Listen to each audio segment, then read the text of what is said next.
Toronto could see the biggest snowfall of the year starting tonight. The temperature is also set to plummet this evening, with the wind chill making it feel like the -20s.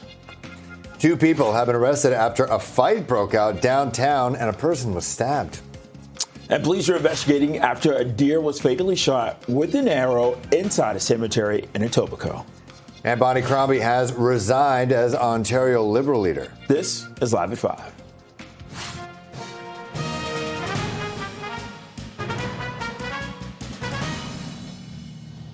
Good evening. I'm Bakari Savage. And I'm Phil Perkins. You're watching Live at 5. Well, let's talk about the weather. It's been pretty mild the last couple of days, but a big change in the weather in the next couple of hours. The temperature dropping and a snowfall warning in place for the GTHA. CP24's Andrew Brennan joins us live with the details of what to expect tonight and tomorrow. Andrew. Hey guys, so we're getting a brief taste of what's to come based on the weather modeling that I've been looking at.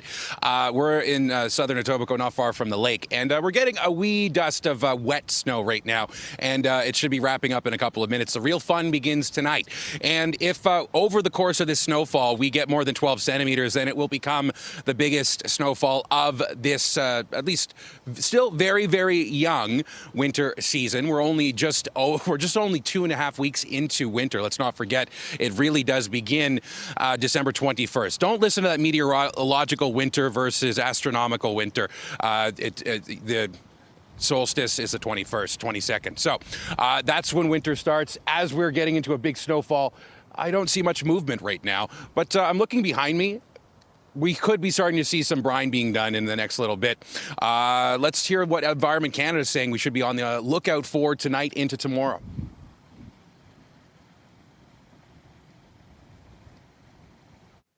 This one's actually pretty widespread. So pretty much anywhere in this snowfall warning area, we could be seeing some pretty notable accumulations. As we said, 10 to 20 centimeter range in and around the GTA.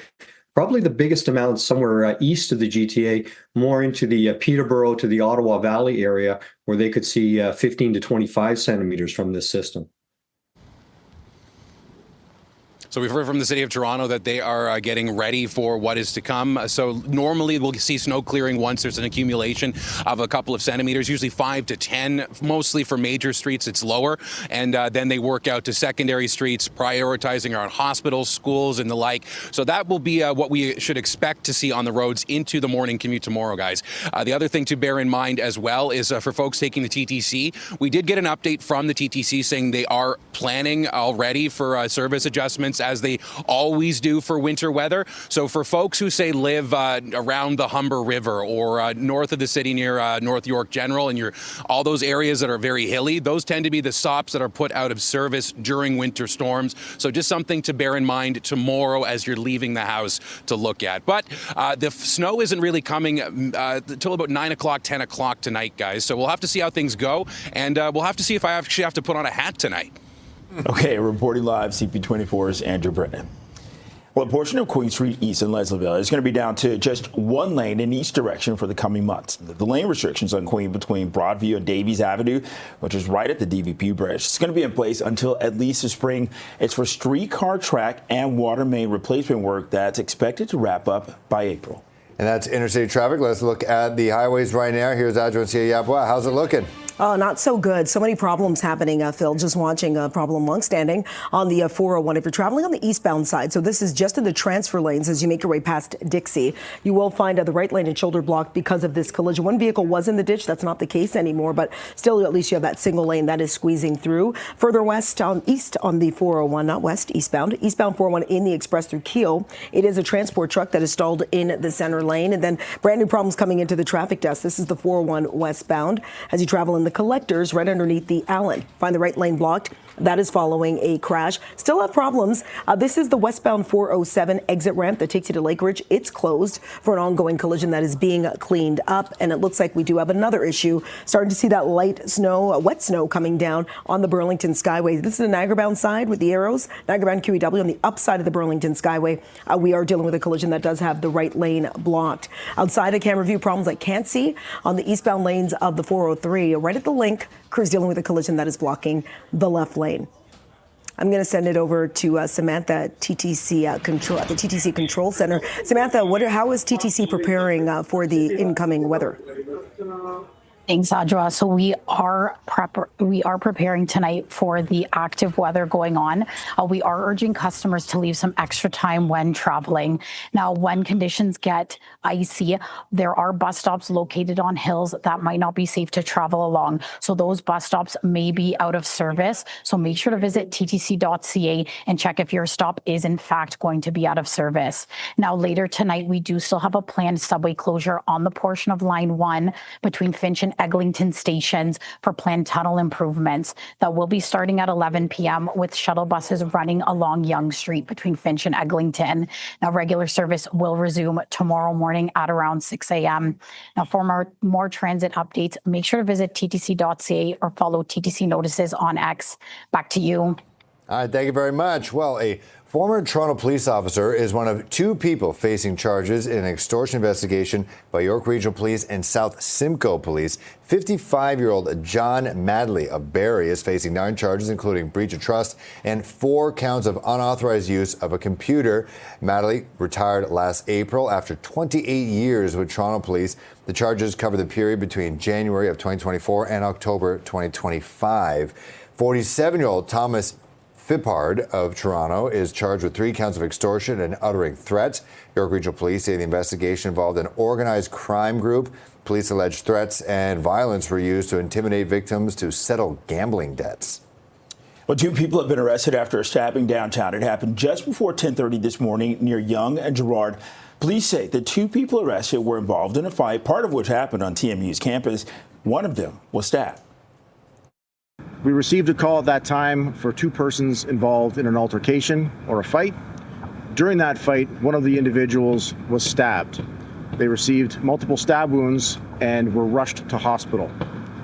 I'm happy to say that their injuries have been reported to be non-life-threatening, and due to the quick action from our frontline officers from 51 Division, the outstanding party or the party responsible for this has been arrested. Along with that, police say they're not looking for any other suspects. And police are now investigating a disturbing case in Etobicoke. A deer fatally shot with an arrow at Parklawn Cemetery. CP24's crime analyst Steve Ryan joins us live with more. Steve. Yeah, guys, this story certainly has caught the attention of the local community here. The beautiful property over on the cemetery side of Parklawn Cemetery, Prince Edward and Bloor. Many people walk through that cemetery, and they've become very accustomed to the multiple deer that live in that area. Now, I'm speaking now with Catherine. Catherine reached out to me earlier on, and she's come down to speak with me. You found the remains of the deer on January the 1st with your friend. Tell me how that came up. Let's not talk about your friend's name, but just tell me how you learned about this whole thing. Basically, she texted me, and it was on the morning of January 1st, 2026. Mm-hmm. And she sent me a picture that there was a deer found dead at Parklawn Cemetery. And what happened was, at first, when I viewed the image, initially I thought it was like a doe, or that it was killed by coyotes or whatever, right? And then I ended up meeting up with her. The police were there also doing their investigation. And, so it was a horrifying discovery for all of us, because this area is very, very conservative. It's beautiful. And Parklawn Cemetery has always been a sacred place for the deer. This area has major indigenous roots. The people occupied the shores like a long time ago, different indigenous settlements. And this is such a, sacred, beautiful, peaceful area. The deer are very sentient and, peaceful beings that bring people peace. This should have never happened here. What did you see when you saw, when your friend took you to where the deer was? So I saw a carcass, and as I mentioned earlier, at first all of us perceived it to be the body of a doe, the carcass, I should say, of a doe. But then when we looked closer, we noticed that the antlers had been sawed off, and that was just so painful. We were all devastated, and I had a very difficult time this whole week because I felt very spiritually connected to these animals. All of us did. It's a tragic loss. What was in the deer? What was... There was an arrow embedded in the body of a deer, and it appeared to be the arrow of a bow. like people use a bow and arrow for hunting, and obviously whoever did this used whatever they did, technique, whatever, to, like a saw or something, to saw off the antlers. But it was a very gruesome discovery. It's very, very tragic for all of us. Like I said, I've been crying the whole week, and we're hoping and praying that we find the killer, that the police, we're hoping and praying that law enforcement officials will find the killer. Let me ask you this. You think it's one deer in specifically, you've got a name for that deer, and why do you think it's that deer? Yes, we call him King Damien, and he was the alpha buck of the herd. He was protecting, all the female deer. I'm sure he made a big one, and I'm sure he made a lot of babies. Yeah, but we think it's him, and he was a very majestic and beautiful creature.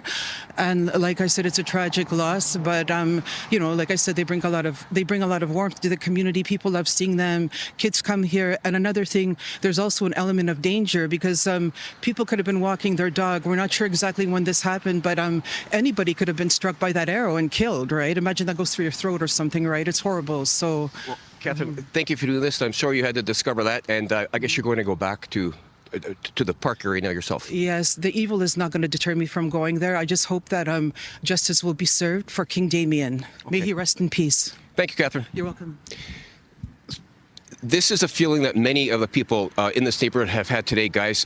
The deer are an important part of this community. Some of them actually feed those deer. I know they're not supposed to, but many people in the community have fed these deer in the past. And when that news broke last week, and now that we're covering it again today, many people have come by this location just to talk about how upset they are that this deer was killed. And Catherine did share a picture with me, gruesome picture. I would agree with her description of that picture. And the arrow that was embedded in that deer appears to be a hunting arrow. I mean, I'm no expert by no means, but it was a very long arrow. It looks like a hunting arrow, and that's what caused this deer to die. And Catherine believes that the antlers were in fact cut off based on her observations. Now, experts have said that antlers do fall off the end of February, so this was earlier on than that. And based on her observations, she says it was the big deer, and antlers seemed to be sawed off. So, and based on what I saw in the picture, I'd concur with what she said. All right, Steve Back to you guys. Ryan, thank you very much. We appreciate that. Don't get a lot of stories like that in the city. Thank you. Meanwhile, police in Halton are warning the public that they are seeing a rise in counterfeit cash being used across the region. Investigators released these pictures to help people spot bogus banknotes. Police received 92 reports involving phony bills last year. The service says a significant number involve suspects who use counterfeit money to purchase items off people from online marketplaces. Fake cash may have repeated serial numbers, a holographic strip that appears removable, or peeling colors. 4 people have pledged more than $1 million in bail for Thornhill man with alleged ties to Ryan wedding. So 37-year-old Roland Sokolovsky is also prepared to put up $2 million in a bid to secure his release. This is ahead of an extradition hearing in the United States. The jeweler was arrested in the fall in the investigation into wedding a Canadian Olympian accused of being an international drug kingpin. Sokolovsky is accused of overseeing bookkeeping for the organization, which the U.S. says has trafficked billions of dollars worth of narcotics. Weddings believed to be hiding in Mexico. It's 5:13. It feels like -8. Watching live at 5. And coming up, we're going to have reaction to Bonnie Crombie stepping down as Liberal leader.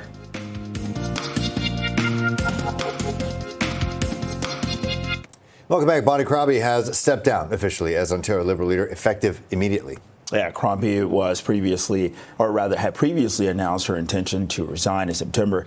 This is after a weak show of support for her leadership at the party's annual general meeting. At the time, she said that she intended to stay on upon the selection of a new leader. The Ontario Liberals say an interim leader will be swiftly announced, and a date for a leadership election is going to be announced soon. And here's a statement from Crombie, reads in part, quote, "As we begin a new year, I believe this is the right moment for me and for the party to move forward. I'm incredibly proud of the work we have done together to rebuild and renew our party. I'm thankful to our members, volunteers, caucus, and supporters across Ontario. I'm looking forward to spending more time with my family, including welcoming my first grandchild, while giving the party the space it needs to move forward with new leadership." Sabrina Nagy, founder and journalist with the Queen's Park Observer, joined us earlier with more on the timing of Crombie's resignation. Obviously, she got the hint from party members that a big chunk of them did not want her sticking around. But I think for her to step back now before we have a new leader, or even the rules of the leadership race, is interesting. It certainly leaves a gap. The party says they will announce an interim leader. If I had to make a bet on it, I would think John Fraser might be taking up the role again, like he did after Kathleen Wynne and Stephen Del Duca had stepped down. But a lot of limbo, I think, in Liberal land today. And here's a statement from Ontario NDP leader Marit Stiles reads, quote, "Thank you, Bonnie Crombie, for your many years of public service at the municipal, provincial, and federal level. I've appreciated our conversations and debates over the past few years and your dedication to Ontario. Wishing you all the best in your next chapter." And several potential successors have said that they are considering a bid to replace Crombie, including Liberal MP Nate Erskine-Smith, who finished second in the 2023 leadership race. And Quebec Premier Francois Legault is resigning. Legault is stepping down. This is after 7 years in office. His resignation is not immediate. He's going to stay on as head of the party until a new leader is found. His party has been lagging in the polls, with some suggesting they could lose all their seats in the upcoming October election. The polls currently have them trailing far behind the Parti Québécois and the Liberals. He told reporters that Quebecers want change. That includes a new premier. And Premier Doug Ford reacting on social media, writing, quote, "Thank you, Premier Francois Legault, for your friendship, leadership, and many years of public service, and for working so closely together to build a stronger relationship between the people of Ontario and Quebec. I wish you and your family all the very best in your retirement." And Quebecers head to the polls for their next election, October 5th. Okay, back here now. The city's budget committee meets today at City Hall, and tonight residents will have their first opportunity to have their say about the proposed 2026 budget. The first of two telephone town halls will take place tonight, with another scheduled for tomorrow evening. After that, Mayor Olivia Chow is expected to table her version of the budget with feedback by February 1st, with a final vote at City Council February 10th. The 2026 budget currently includes a fare freeze for the TTC, as well as a property tax increase of 2.2%. Budget Chief Shelley Carroll was asked, if the city will have to push back major capital projects due to the relatively low property tax increase. We're looking at which are more important than others. We're still going to be doing much more capital work this year than we did if you went back 2 or 3 years. Ever since the provincial deal that brought the upload of the Gardiner, we've been doing more capital work every summer than any of the years past, and that will continue to be true this year. But this year we had to make some hard choices between roads that are very much a priority and buildings, shall we say, things around town. And so some things moved from year 26, 27 to year 27, 28, that sort of thing, but not a huge decrease in capital by any means. Well, councillors, they're reacting today. Here's what Brad Bradford is saying, slamming the budget over its use of the city's reserve funds. Well, look, Torontonians have been taxed to death with this administration. People's tax bill has gone up 25% over the past 3 years. And so while they are seeing a little bit of relief in this budget, I think the bigger concern is the more than $500 million, $500 million rating of the reserves accounts. And that's really the rainy day fund for emergencies at City Hall. And I would just suggest that Mayor Chow's re-election prospects in the fall don't qualify as the emergency for a reserve fund raid. Well, the budget draws $1.7 billion from those reserve funds, including more than $300 million in temporary bridging. Okay, it's 519 -1, feeling more like -8. This is Live at 5. A new study finds that female family doctors spend more time with their patients, but they earn less money than their male counterparts. We'll figure that out coming up.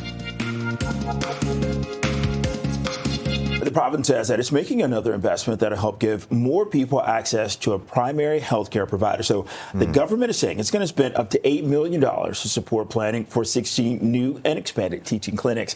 They're going to be used to train family medicine residents alongside other healthcare professionals like nurse practitioners, physician assistants, and registered nurses. The province says that the clinics will connect 300,000 more people to primary care. This funding is part of our government's broader investment of up to $300 million, part of our $2.1 billion primary care action plan, to build new and expanded community-based primary care teaching clinics in areas with high rates of unattached patients. These new and expanded primary care teaching clinics are not just about delivering care to thousands of patients across the province. They are about shaping the future. They are training the next generation of family physicians, as well as nurse practitioners, physician assistants, and many other health professionals who will work in these team-based environments. This is how we will build a stronger healthcare system, by investing in people as well as infrastructure today. And the first teaching clinics are expected to open in 2027 and 2028, with further expansion to follow. Let's talk about doctors themselves. A new study says that there is a gender pay gap for family physicians in the province.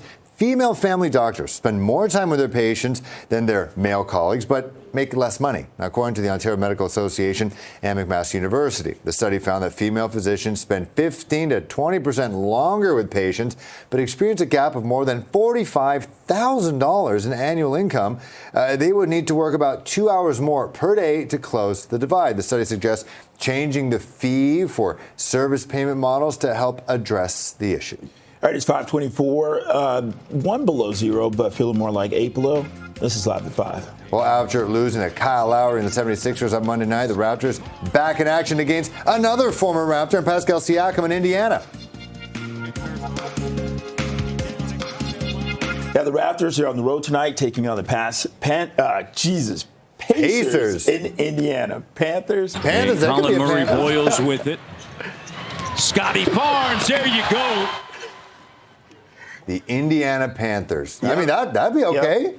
I don't know if they're native to the state, but it'd be fun. Toronto. There's no Raptors in Toronto, that's for sure. Yep. Toronto last played at home on Monday. They lost to Philadelphia 76ers. Kyle Lowry, remember him? Took the floor in what may have been his final game in Toronto. The 24-17 Raptors are fourth in the East. The Pacers are last in the entire conference at a record of 9-31. But Indiana has won 3 straight, though. Tip off, 7 o'clock. Well, after beating the best team in the NHL, this was on Monday, the Leafs, they were crushed in Utah last night. He's got Tavares in alone. John Tavares in, clubbed by Vejmelka. Yeah, the Mammoth, who actually I do think there were Mammoths in Utah for sure. They hammered the Leafs 6-1 in Salt Lake City. Calle Jarnkrok scored the lone goal for Toronto, who had their 4-game win streak snapped. It comes day after a thrilling OT winner in Colorado against the Avalanche. The Leafs have today off, and they're going to be taking on Mitch Marner and the Vegas Golden Knights. Okay, one of the greatest individual performances in hockey history. It's going to be commemorated at Scotiabank Arena January 27th. The Maple Leafs will honor Darryl Sittler nearly 50 years after he earned 10 points in 1 game. So the former captain had 6 goals and 4 assists in a home win against Boston. This is February 7th, 1976. Sittler broke the record of 8 points previously held by Maurice Richard and Bert Olmsted. He holds the record to this day. And the Toronto Raptors will try to get back in the win column tonight as they take on the first place Boston Fleet. They score! Just like that. All right, Toronto's coming off a 2-0 home loss. This was to New York last Tuesday. The Raptors have just 4 wins in 11 games this season, and they sit 6th in the PWHL standings. Puck drop tonight. It's at 7. A lot of sports going down. It's 5:29. Feels like -8. You're watching Live at 5. Environment Canada has issued a snowfall warning for Toronto. We could get between 10 and 20 centimeters starting tonight, and temperature, that's also going to drop. We're going to have the latest on the storm system coming up in moments.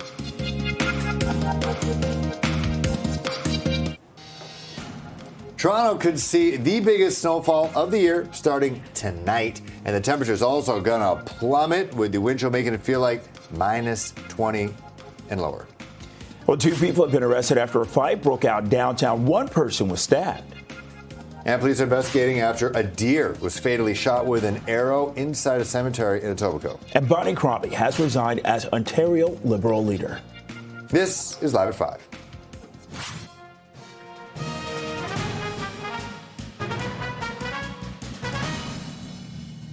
Good evening. I'm Phil Perkins. I'm Bakari Savage. Welcome to Live at 5. Okay, a big change in the weather in the next few hours. Actually, starting right now, the temperature's dropping. A snowfall warning is already in place for the GTA. CP24's Andrew Brennan joins us live in front of a row of salters. We did stories a couple days ago that some municipalities running low on salt, not Toronto. Yeah. Well, also, let's bear in mind with that particularly, Phil, that story talked about commercial applications for salt. The city does have, okay, I know, but I'm not going to ask cameraman Tristan to point and go all the way over there and zoom in at that, but I could see the salt. It's right there. It's right there. I see it right there. So I know that we're okay, at least for now. But yeah, that was a commercial situation. Let's get back on track because I know we really do not have a lot of time during this show. There's so much news happening. This is a storm. Well, we're calling it a storm right now. It could be up to 20 centimeters, so 2/3 of a foot. So that would be a decent amount of snowfall for the city of Toronto, much more than we tend to get these days in a singular day or in a singular snowfall. If that happens, it would be the most that we have gotten so far this winter, which is only less than a month old, 3.5 weeks since the start of December, the start of real winter. With that in mind, the city is planning ahead. They already have as you can see behind me, the snow plows and salters are ready to go. Normally, the first things that happen is there's a base layer that's put out on major streets and thoroughfares. You see that often on the 401 and other major highways. That's done by the Ministry of Transportation. But there's also then salting that's done once there's some form of accumulation, and clearing is done as well once there's snow accumulation. So all that will be happening. But when we talk to Environment Canada about how much of a scope this snow weather events, that's what they call them, could be, here's what they're telling us. Maybe a bit of a messy mixture to begin with. Temperatures are still a bit on the mild side across the GTA. Temperatures running anywhere between 3 and 5 degrees Celsius right now, but the winds are now from the northwest. The cold air is flooding down. So aside from initial start of maybe a little bit of a mixture of some rain and snow, this likely will be a snow event from this evening right on through to Thursday evening. So for folks that may be taking a flight in the morning, I know we're going to talk a lot about traffic. Thanks. We have Adjoa that's looking at the roads right now. But just anyone that's looking to take a flight out, I know you get a lot of notifications from your airline. Another thing you can do is go to the GTAA's website because it could tell you, one, what knock-on effects there could be from other airlines, how that could impact security and all that. That's another thing that's normally helpful. But right now, we're getting a little bit of a dusting. Not all that much. The real snowfall is expected to happen about 10 o'clock tonight for the GTHA, guys. Back to you. Okay, reporting live, CP24's Andrew Brennan. Thanks a lot. And with that, it's now 5:34. There's a lot going on. Let's get a check on the current situation with the commute. For that, we turn to CP24's traffic specialist, Adjoa Yeboah. Thank you so much, Bakari. Yeah, we are dealing with a laundry list of problems, nothing involving inclement weather, but we are dealing with issues slowing down the commute on the southbound lanes of the 427. So southbound 427, this is just in the transfer lanes as you make your way through Dundas. Brand new collision popped up not too long ago. So it's the right lane and shoulder that is blocked because of this situation. And then the long-standing problem is still with us on the 401 eastbound in the transfer lanes just past Dixie. Right lane and shoulder blocked at the collision that continues to be cleaned up. Heavy tow has arrived on scene further east on the 401 in the express at Kiel because of the stalled transport truck that has the center lane blocked. Also problems if your travels take you into Vaughan on the 400 as you make your way southbound. This is the exit ramp that takes you to Rutherford. It does appear that it is the left lane blocked with this stall. And some fantastic news. It looks like this collision on the westbound 407, the ramp to Lakeridge was closed because of this collision. Everything now is all off to the Bullnose. This CP24 traffic report is brought to you by 407 ETR. Enjoy the journey with a stress-free commute. Sending it over to Samantha this hour at the TTC Control Center. Samantha, I know inclement weather is on the way. How is TTC preparing? Thanks, Adjoa. So we are actively monitoring the weather with crews ready to clear snow and salt walkways as needed. Now, for drivers, if you are going to be driving and parking downtown, just a reminder, all streets with streetcar tracks are designated snow routes and parking restrictions do apply. Now, as the snow builds up and does get cleared and snow mounts on the curb lanes, cars parked against snowbanks could block our streetcar tracks, causing delays for many of our passengers. So make sure to be careful if you are parking downtown. Now, for more transit updates, visit ttc.ca or follow TTC notices on X. Back to you. All right, thank you very much. Well, let's go downtown. 2 people have been arrested after a stabbing there. It happened around 10:30 this morning near Yonge and Gerrard. Police say the 2 people arrested were involved in a fight, part of which happened on TMU's campus, and one of them was stabbed. The altercation happened multiple points from what I understand. They moved across the street and behind the crime scene tape that you can see behind me here, and then they went over across the street to tend to their wounds, and police were called at that time. Police say they are not looking for any other suspects. Well, 3 people, they've been arrested in a major fraud investigation. This is dubbed Project Carbon Copy. So $70,000 in cash, precious metals, as well as bank documents seized from a Brampton home. This was last month, and police allege that a group of individuals conducted organized fraud-related offenses all throughout the country, with members depositing fraudulent checks in a financial institution account. They say other members immediately access the funds through ATM withdrawals and point-of-sale purchases. So 3 Brampton men, they're each facing 2 counts of fraud over $5,000. They're scheduled to appear in court January 28th. And a former Toronto police officer is one of 2 people facing charges in an extortion investigation by York Regional Police and South Simcoe Police. He is 55-year-old John Madley of Barrie, facing 9 charges, including breach of trust and 4 counts of unauthorized use of a computer. Madley retired last April after 28 years in the service. Charges cover the period between January of 2024 and October 2025. Also, 47-year-old Thomas Fippard of Toronto is charged with 3 counts of extortion, uttering threats. He was first charged late last year with 11 offenses in connection with this ongoing investigation. 2 other suspects were also arrested and charged last September. York police say the investigation involved an organized crime group. Police allege that threats and violence were used to intimidate victims to settle gambling debts. And police are investigating a disturbing case in Etobicoke. A deer was fatally shot with an arrow. This was at Park Lawn Cemetery. And CP24 Steve Ryan joins us live with more. Steve, you know, if we were in a rural area, in the countryside, maybe Flamborough, somewhere like that, it's not the biggest deal, but it would be if they just kind of left the deer there. So it's not, doesn't seem, you said it was a hunting arrow potentially, but why would someone shoot a deer and then just leave it there, even if they just left the anchors, they just, the antlers, they just leave it there? Yeah, that's the $1 million question. So just hypothetically, it could be that the person that did this wasn't driving a car, because why would you do that and possibly take the antlers off, and I'll get to that in a second, and then leave that carcass of the deer there to be discovered. So that might be a clue or something that the police will be looking into. Why go through all that trouble and leave the dead deer in the cemetery? Now, I did speak with the woman who discovered the carcass of the deer on January the 1st. And guys, as I was saying to you in the last half hour, I saw a picture that she showed me of the arrow that was embedded in that deer. It was a fair-sized deer based on the picture alone that I saw. 1 arrow, long, slender arrow, had to have been a broadhead tip on that deer, because it was just it was no accident. That 1 arrow took down that big deer. So imagine the tip had to have been razor sharp, designed to cause the maximum damage on impact. This was no fluke. This was a very dangerous arrow that was released in this public area. Very concerning when it comes to the potential public safety had that struck one of the many walkers that go through this cemetery, let alone those that are visiting their loved ones in the cemetery. So people have said to me throughout the day that there are a herd of deer that live in that park, or in that cemetery rather, at least 12, perhaps even more.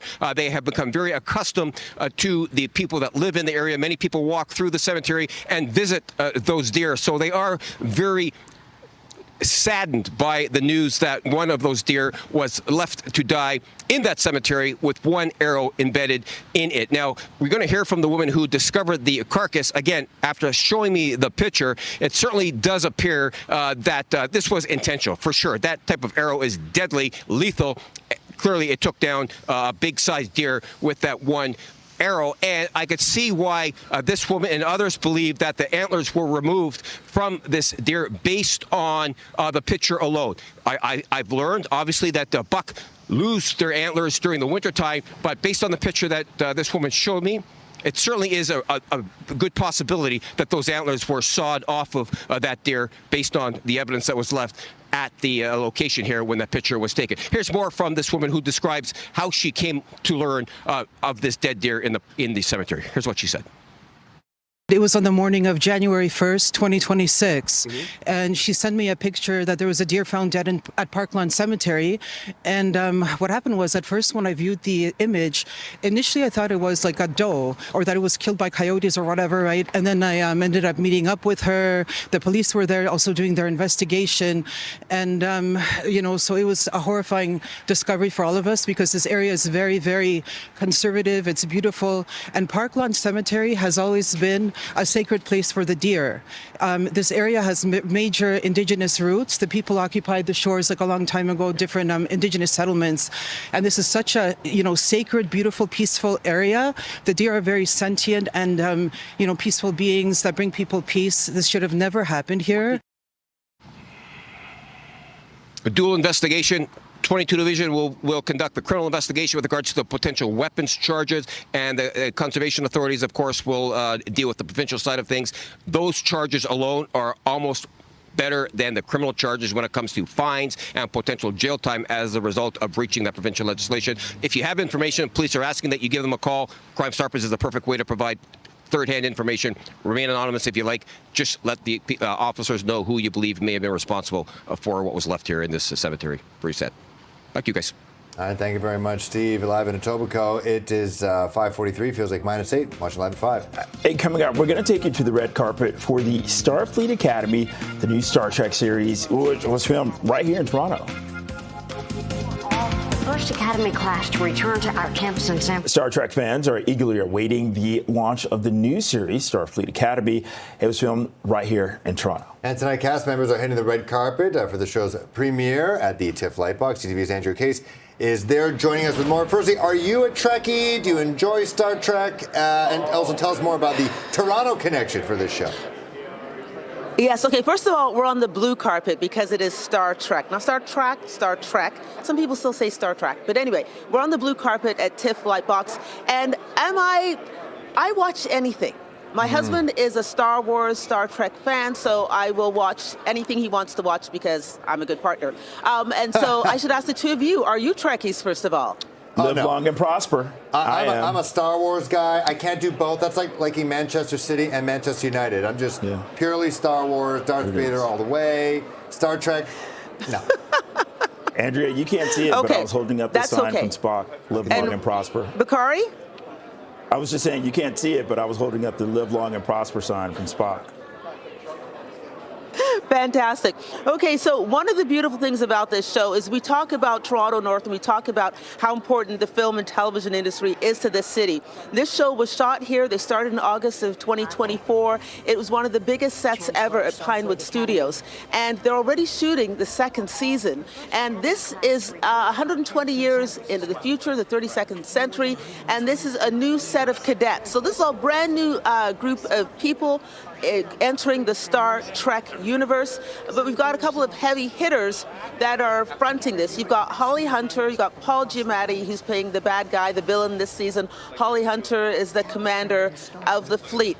So this is a show that if you haven't watched Star Trek before, you can just watch it and enjoy it for what it is. Phil and Bakari. Hey, well, Andrea, what if people want to kind of, meet the actors, get in on the action, take a sneak peek?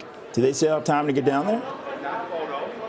Okay, so here at TIFF Lightbox, there's going to be a screening this evening of the first episode, and then some of the stars who are here, some of the younger cast members are going to be here, and they will be taking questions and answers after the fact. So most of the tickets are already gone, but if you want to come down into the lobby, I'm going to have Francis just kind of pan over. We'll move Maury out of the way there. You can see some fans already here. They've got their passes. They're ready to see the stars. They've got their cameras ready. And you can see it, look how, you giving me a peace sign? You're not giving me a Star Trek sign?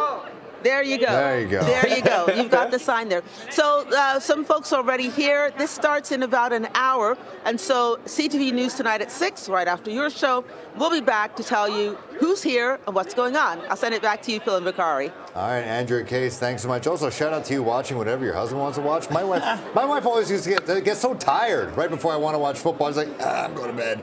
Never. doesn't work out, but you're the best. Thanks so much.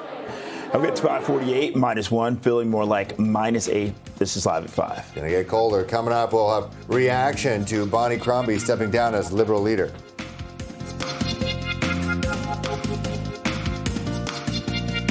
Bonnie Crombie has stepped down as Ontario Liberal leader effective immediately. As she previously announced her intention to resign in September after a weak show of support for her leadership at the party's annual general meeting. At the time, she said that she intended to stay on upon the selection of the new leader. However, the Ontario Liberals say an interim leader will swiftly be announced, and a date for a leadership election will be announced soon. And a statement from Crombie reads in part, quote, "As we begin a new year, I believe this is the right moment for me and for the party to move forward. I'm incredibly proud of the work we have done together to rebuild and renew our party. I'm thankful to our members, volunteers, caucus, and supporters across Ontario. I'm looking forward to spending more time with my family, including welcoming my first grandchild, while giving the party the space it needs to move forward with new leadership." Sabrina Nanji, a founder and journalist with the Queen's Park Observer, says that it was a mixed bag for Crombie in her time as leader. I think that there's a lot that the Liberals and Bonnie Crombie had to be proud of after last year's snap election, right? Like they came back to recognize party status. They got the 12 seats that they needed for that. They increased their share of the popular vote, actually getting a bigger chunk than the NDP, which remained official opposition. But at the same time, you know, Bonnie Crombie did not meet expectations. She did not unseat the premier, didn't do as well as they had hoped. But she's in this sort of awkward position, right? Because a large chunk of the party said they didn't want her sticking around as leader. And so does she come out in the spotlight? Is she still the spokesperson when we know that they're already on the hunt to look for someone to replace her? Here's a statement from Ontario NDP leader Mart Stiles saying, quote, "Thank you, Bonnie Crombie, for your many years of public service at the municipal, provincial, and federal level. I've appreciated our conversations and debates over the past few years and your dedication to Ontario. Wishing you all the best in your next chapter." Well, several potential successors have said that they are considering a bid to replace Crombie, including Liberal MP Nate Urshan-Smith, who finished second in the 2023 leadership race. Well, the city's budget committee meets today at City Hall, and tonight residents will have the opportunity to have their say about the proposed 2026 budget. Yeah, the first of two telephone town halls taking place tonight, another scheduled for tomorrow evening. After that, Mayor Olivia Chow is expected to table her version of the budget with feedback by February 1st. Well, the final vote at City Council, February 10th. The 2026 budget currently includes a fare freeze for the TTC, as well as a property tax increase of 2.2%. Well, Prime Minister Mark Carney is now in Beijing, marking the first visit by a Canadian Prime Minister to China in 8 years.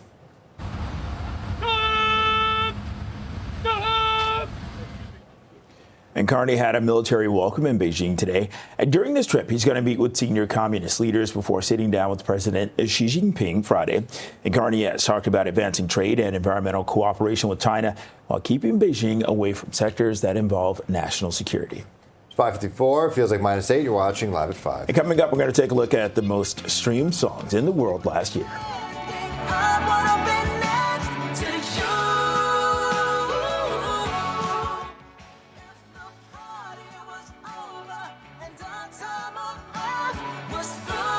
Okay, the global music industry, it hit a new record with 5.1 trillion streams. That was last year. Whoa. If the world was ending, I wanna be next to you. Die With a Smile by Lady Gaga and Bruno Mars was the top song in the world at nearly 2.9 billion streams. That's followed, I can't believe it, by Golden from K-pop Demon Hunters movie, which was streamed more than 2.4 billion times. Latin music saw growth in 2025, thanks in large part to Bad Bunny. Last year's streaming numbers were up nearly 10% over 2024. Okay, it was something that was really popular back in the day. Pokemon. Lego is interlocking with the Pokemon universe. Oh, you got to catch them all. The toy giant has unveiled its first ever line of Pokemon sets, marking a major crossover between two of the largest play brands in the world. I am definitely a Venusaur guy. The first collection will debut on February 27th and is inspired by characters throughout Pokemon's 30-year history. That's Venusaur. He's the best. The initial rollout features fan favorites Pikachu, Eevee, Pikachu, Venusaur, Charizard, and Blastoise, also awesome. Pre-orders can be made at lego.com. Buy it, don't open it, sell it for 10 grand in like 20 years. You gonna take advantage? I thought it was a joke, but yeah, I totally get a dinosaur. I won't let my kid touch it though. It's for me.